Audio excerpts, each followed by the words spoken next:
आम कॉलेज को बीडीओ एवं आईएससी सार आसीथिले कोन पई। नमस्कार, मु विश्वजीत बहुत दिन पर स्वागत करुछि मोर आउ एक न्यू ब्लॉग को। आपण माने तो जानिछंती मु जलेश्वर फार्मेसी पढुछि। सेही फार्मेसी कॉलेज रे आईएफबी इंडस्ट्री ऑफ बेंगलोर आनीथिला एक नियुक्ति ऑफर, जेउथिरे केवल +2 आईटीआई अंडर मैट्रिक डिप्लोमा आउ +3 पिला को निया जाउता। सेथिपाई मु आउ मो मित्र माने फुल अरेंजमेंट लागि पड़िथिलु।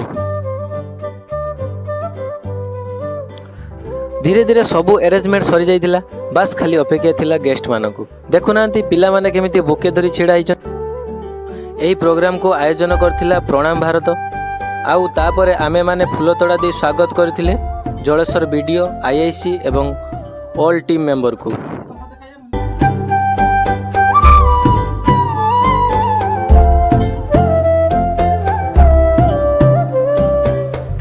आज पाई तो एतिकी, नेक्स्ट वीडियो रे कहबी नियुक्ति मेला रे केते जण सिलेक्ट हेले आउ तांको सैलरी केते।